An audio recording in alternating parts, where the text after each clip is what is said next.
So I, 27-year-old female, am a black African woman. I'm living and working in Germany for a fixed period on secondment. While here I became quite friendly with a colleague, 60-year-old female, and she invited me to her daughter's wedding. I was excited as I've never been to a white wedding. I asked if there was a dress code or colour scheme to adhere to, since it wasn't specified on the invite. I was told the code is dress to impress. Bet. On the day of the wedding, I understand the assignment. I wear my traditional wear, which is really beautiful and obviously not German. The garment is green, so no problem there. Or so I thought. I get a lot of questions and compliments at the wedding, which I genuinely downplay because it's not my day. My colleague seems colder than usual, but I pay it no mind since she's the mother of the bride and could be preoccupied. The bride is downright rude to me, but again, I give her grace. I congratulate her and thank her for including me, and I get a tight in response. I keep to the edges of the room, as the music isn't really my vibe, and I'm just observing how European weddings work. I leave around 8 after 5 hours and go home before the wedding finishes. On Monday, I walked into whispers in the office, people acting strangely and more reserved than usual. An office friend pulls me aside and fills me in. The bride's mother is fuming. My outfit was too extravagant, over the top and inappropriate. I drew attention from the bride and dominated the room. I was rude and disrespectful. She's told people all about it, apparently. I approached the mother of the bride and asked to speak, but she says she has nothing to say to me. I ask her why she has something to say about me to everyone else, but not to me, and she calls me an insolent child. I explain to anyone who scolds me that this was my first wedding with predominantly white people. I specifically asked what to wear and followed the guidelines. Where I'm from, there's no such thing as outshining the bride. Weddings are a fashion show and a chance to wear your best and brightest clothes. They told me this isn't Africa, which was racially coded, and people here have manners. I laughed and told that person to go to hell, so she's telling people I lack remorse for my behaviour. I'm wondering if I really am the jerk, though. Edit. The dress inspiration I showed to my tailor is now on my profile to help you. Edit 2. I'm about to board a flight. Someone told me to go back to my country, so I'm doing just that. Thanks for the feedback. I'm guessing not the jerk, but could have inquired further, done research. Fair. Some of you are so pressed about the white people wedding. It literally means it's the first wedding I've been to where the bride, groom and wedding party are white. It's really not that deep. Thanks for the engagement and see you now. For a few comments before the update. Comment 1. Not the idiot. And I'm sure your outfit was beautiful. You asked for the dress code and you dressed accordingly. Bringing this issue at work is absolutely unprofessional, and all your staring colleagues should look at a mirror first. Seriously, are you working with preschoolers? Well, probably not. They would be happy with anyone wearing bright and colourful outfits. They told me this isn't Africa, which was racially coded, and people here have manners. What? I laughed and told that person to go to hell, so she's telling people I lack remorse for my behaviour. Good. You did nothing wrong. I'm sorry you work in such a toxic environment.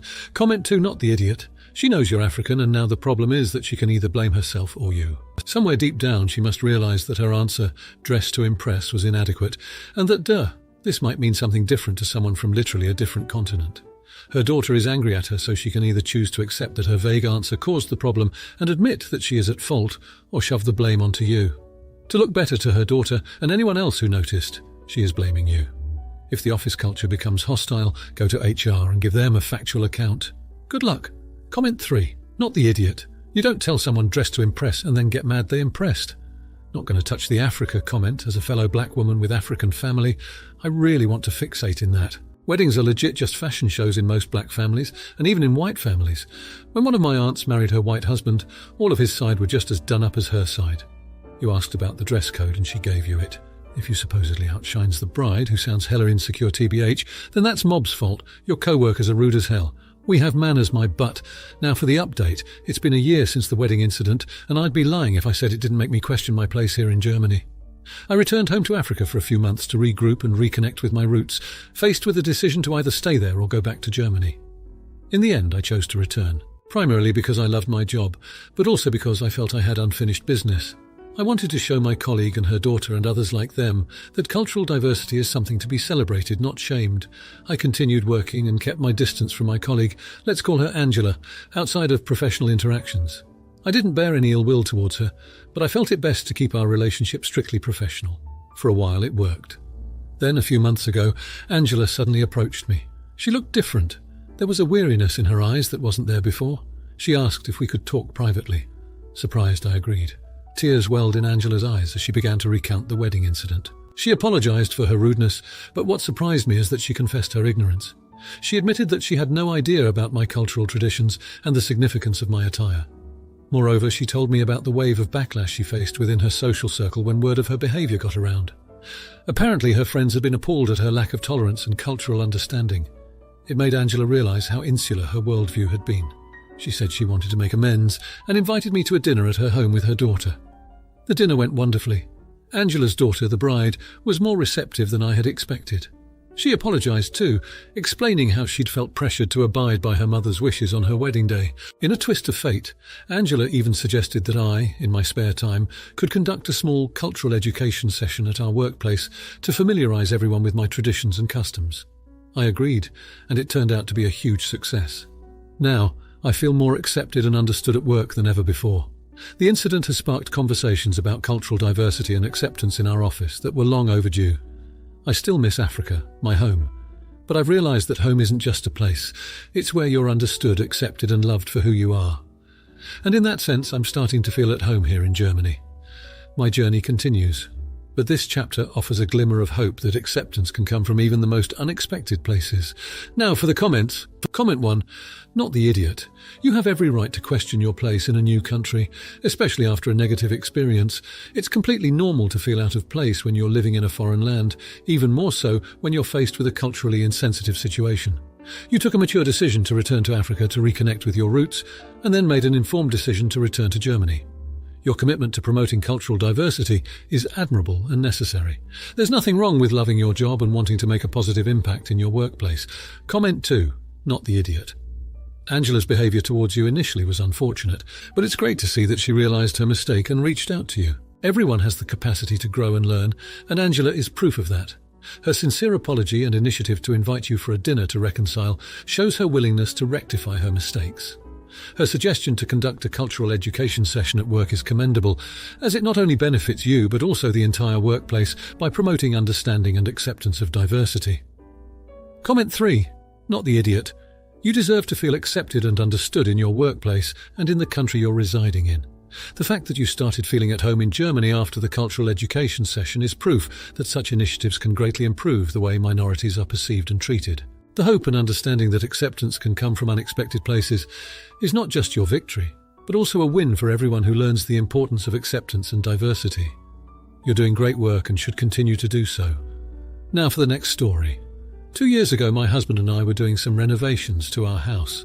I didn't want my wedding dress to get damaged or lost in the process, which, considering we did lose a few things during the renovation, I was right to be concerned. My friend offered to keep it in her closet until the renovations were done. After we finished the renovations, I asked my friend for the dress back. She kept saying she'd get back to me. I kept asking and she'd make up excuses. I found it weird. Now my sister is getting married and she wanted to wear the dress. This was our mother's dress and we always agreed we'd each wear it. I told my friend I need it back. She claimed she couldn't find it. I was perplexed because how does it just get up and walk away? She apologised and offered to pay me the cost of the dress, which I turned down because it wasn't about money. The dress was sentimental and I felt terrible my sister couldn't wear it.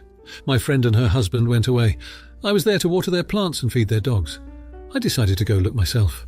The closet was very cluttered. I eventually found the dress. I can totally believe that she missed where it was and she wasn't being malicious in the slightest. The box was tucked behind a few larger ones containing seasonal clothes. I texted her saying, "I found the dress." Instead of being happy for me, she asked why I rummaged through her closet. I said I just wanted to double check. She told me I had no right to go through her things. I said that because of her clutter, my sister almost didn't get to wear a dress she always dreamed of. My friend told me that I could have asked her to look again, but I pointed out it took 2 years for her to even look in the first place. Am I the idiot? Now for a few comments before the update. Comment 1. I can totally believe that she missed where it was and she wasn't being malicious in the slightest. The box was tucked behind a few larger ones containing seasonal clothes. I texted her saying I found the dress. Instead of being happy for me, she asked why I rummaged through her closet. LOL, so interesting that she knew exactly where you rummaged to find this lost dress. OP, I mean this in the nicest way, but you're being naive. She was trying to keep your dress. Simple as that. If all you had to do was go through that closet in her house, it wasn't lost or misplaced. It was exactly where she put it, and she knew that. Not the idiot, but this person isn't your friend. Which, considering we did lose a few things during the renovation, I was right to be concerned. Was your friend over during the renovations? You might need a second chance to rummage at her home before the returns. Comment 2. Not the idiot. If I was in your friend's situation and I genuinely couldn't find the dress, then I would frankly have invited you to look around for it while you were in the house doing me a favour. But I also am the type of person who would just assume that someone I trust enough to water my plants and feed my dog is also someone I trust in my space. Snooping is a fairly natural instinct, and you had a specific reason for it. Even if she's legit about not liking that you went through her stuff, she went on the defensive immediately instead of being relieved that you managed to find the dress. That just seems suspicious to me. I would say meeting up with your friend to explain and hear what she has to say might be worthwhile, but I wouldn't be surprised if this is the end of the friendship either. Comment 3. Not the idiot. To people saying you shouldn't have snooped. She accepted to watching something that means a lot to you and obviously did not try to find it in the slightest when you kept asking her. Even offered to pay instead of actually looking. That sounds suspicious AF. You did nothing wrong, OP. She had your property and refused to give it back. That is way worse than you looking through her things for it. She's TA. Now for the update. So, after the initial dress debacle, things took a pretty nasty turn. I decided to give my friend some space, given her reaction to my discovery of the dress. I thought maybe she'd come around, but honestly the silence was deafening. Then, out of the blue, I got a phone call. It was from her husband. I knew something was wrong right away by the tone of his voice. He told me that my friend had been in a car accident. She'd been drinking. I never knew she'd been struggling with alcohol. She passed away on the way to the hospital. I was in shock. I didn't know how to react. This was the friend who'd held on to my wedding dress, the friend who'd had her own quirks, but had always been there for me. The dress was the last thing on my mind now. In the midst of this sorrow, my sister asked about the dress. I told her what happened, and we both broke down in tears. The dress was now a token of a friendship lost, a symbol of shared history and painful memories. My sister hesitated about using it for her wedding, but we both agreed that it would be a strong way to remember our friend. Meanwhile, while dealing with this grief, I discovered another secret. I received a call from the friend's husband again. He found a letter written by her, and it was addressed to me. She confessed that she'd been dealing with depression and alcoholism for years. She felt that her life was a cluttered mess, similar to her closet. She had intentionally hidden the dress, as she was afraid of being too burdensome to me. She thought if she returned the dress, I might find out about her struggles, and she didn't want me to worry. It felt like a punch in the gut. I had no idea she was battling these demons. I felt guilty for not noticing, guilty for letting a dress come between us. My sister wore the dress at her wedding, and we toasted to our lost friend, our hearts heavy with regret and sadness. This whole situation has made me ponder over so many things. The dress, our friendship, her struggles. I wish she could have reached out. I wish things could have been different. I can't help but feel that I'm partially responsible for not seeing the signs earlier. You never really know what someone else is going through. Cherish your friendships, and always make sure to check in on your loved ones. Sadly, it's too late for me to do so with her. Now for the comments. Comment 1. Not the idiot. It's important to understand that mental health issues are often hidden, even from those who are closest to us. It's quite common for people struggling with alcoholism and depression to hide their pain, sometimes with apparent success. You cannot blame yourself for not noticing your friend's struggles, as it's likely she went to great lengths to ensure you didn't. The dress is a symbol of your friendship and the memories you two shared, not your friend's struggles that she hid. If you want to honour her memory, you may consider donating the dress to a cause she cared about, or a charity that helps people dealing with the same struggles she faced. Comment 2. No idiots here. While the dress may serve as a painful reminder, it can also be a symbol of the friendship and love you shared. It's natural to feel guilt in situations like this, but remember, you can't help someone who doesn't want to be helped or isn't ready to accept help. It's clear that you cared about your friend, and it's that love and care that you should remember, not the guilt. If the dress is too much of a reminder, consider storing it away or repurposing it into something that you can look at with fond memories. Comment 3. Not the idiot. But let this be a lesson to all of us to check in on our friends, even when they seem like they're okay. People often hide their struggles, especially mental health issues like depression and alcoholism. It's important to remember that we can't force someone to open up, but we can always be there to listen, support, and offer help when they're ready to accept it. As for the dress, you could consider transforming it into a symbol of strength and hope. Maybe you could turn it into a piece of art or a keepsake that reminds you of the good times with your friend. Remember, it's okay to grieve, and it's okay to move forward. Now for the next story. My 32-year-old male wife, 30-year-old female, is concerned about our financial situation. I think her concern is misplaced, but I told her my income isn't going to change anytime soon, so I asked her what we wanted to do about it. She suggested that when my son, she is his stepmother, turns 18, we should start charging him rent. I immediately shut down that idea and told her we would have to think of something else because there's no way I'm charging my son to live in our house. She said it was reasonable since I was paying most of his college tuition, but I told her there are alternatives. I suggested we stop eating out so much because it's $1.50 to $1.00 per meal, but she didn't like that idea. I suggested other things which she rejected, so I told her I'm open to suggestions, but my son isn't going to be our source of income. She told me I should think more of her than my son. That made me a little mad, so I told her my son will always come before her. She called me a jerk after that and hasn't talked to me since. Did I overstep? Now for a few comments before the update. Comment 1. I may get a lot of hate for this, who knows, but here are my thoughts. Kids don't ask to be put in this world completely out of their hands. To add to that, they get no say in what kind of household they're entering. While countries have their own ways of legalizing social movements and parental decision-making, we can all agree that it comes down to parents unless it breaches the irregular legal social constructs put in place. With that said, when you choose to have kids, just because one turns 18 doesn't mean you can kick them out. Have them carry the load that should be ascribed to the parents, etc. To add to that, when you choose to have kids, your priority should be the family unit, not just singular members. And so, I would be on the view that investing in your kids would not only set them up for the future, but in return, while you may not expect it at all, your kids would take care of you. As someone who has parents, I acknowledge the investments and sacrifices my parents made for me, and I prioritize taking care of them even more if it's within my means. So, the simple idea of giving up meals out seems like a no-brainer to give your kid a leg up.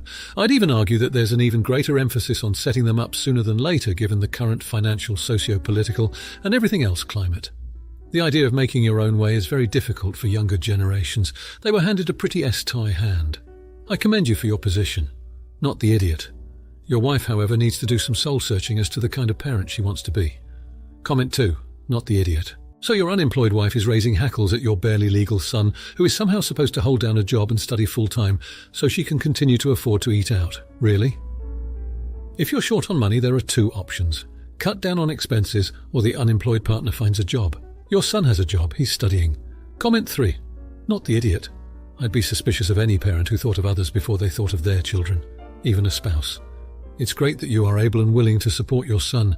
Contrary, your wife sucks for rather having an 18-year-old student pay rent than skipping some restaurant visits. Now, for the update. Quick update for those who've been following along. After a few tension-filled days, my wife and I finally sat down and had a heart-to-heart about our financial situation. We talked over everything. Not just our immediate financial woes, but also our future plans, dreams and fears. I think it was the first time we've had such an honest and open conversation about money. Incredibly, during this talk, my wife admitted that she was wrong to suggest charging my son rent. She explained that she'd been stressed and thinking irrationally. She apologized for it, and I could see that she was sincere. We agreed that we would never use our son as a financial plan or force him to shoulder our burdens. I was honestly relieved about this because I didn't want him to feel like he was a burden to us. Now for the good stuff, we've decided on a few significant lifestyle changes that will help us save money. Instead of eating out so often, we're going to try and cook more meals at home. We're also going to start a small kitchen garden, fruits, veggies, the works. We figured it would not just help us save some money, but also keep us healthy. Plus, gardening can be pretty therapeutic, right? As for my son, we've decided to involve him in the discussions about our financial situation. Not to make him feel guilty, but to help him understand the value of money. We also want to teach him how to budget and save for his personal expenses, which we believe are essential life skills. My wife is already looking into some budgeting apps, and we're going to try out a few till we find one that suits us best. She's been amazing through this, actually taking the lead to find solutions. We've also agreed to regularly revisit our financial plan, at least once every couple of months, to keep ourselves accountable. In the end, I'm grateful that this argument happened. It forced us to confront an issue we'd both been avoiding, and I think we're going to come out stronger than before. Cheers to growing and learning as a couple. We're both excited about the changes we're making and appreciate all the advice and support we've received here. Now for the comments. Comment 1, not the idiot. It's commendable that both of you have taken this route of open communication and mutual understanding. It's the best way forward in any relationship, especially when it comes to discussing sensitive topics such as finances. Your spouse's change in perspective about charging your son rent shows maturity and a willingness to accept mistakes, which are key aspects of personal growth. Additionally, involving your son in financial discussions is a brilliant way to equip him with practical life skills at an early age. This will not only make him feel included, but also prepare him for his own financial journey in the future. Comment 2, not the idiot. It's great to see that you both are taking proactive steps to improve your financial situation. The decision to cook at home and start a kitchen garden will not only help in cutting down on expenses, but it's also a healthier lifestyle choice. It's also a great way to involve your son and teach him about sustainability and self-sufficiency. As for the budgeting apps, they can be very effective in tracking and managing expenses. Just make sure to choose one that fits your needs and is user-friendly. Regular revisits to your financial plan are also an excellent idea, as it keeps you on track and allows for adjustments as needed. Comment 3. Not the idiot. The fact that you're viewing this argument as a catalyst for positive change rather than a source of resentment is a testament to your strength and understanding. It's important to remember that financial stress can strain relationships, and it's crucial to handle such situations with sensitivity. It's clear you both are committed to making changes for the better, which is a good sign. Your optimism towards the changes you're making is commendable. It's this positivity that will help you sail through these challenging times. Keep the communication lines open, stay patient, and remember, it's a marathon, not a sprint. If you liked this video, you'll probably like these too. Also, while you're here, please consider subscribing. It's your support that keeps this channel alive and allows me to make better and longer videos. Have a great day.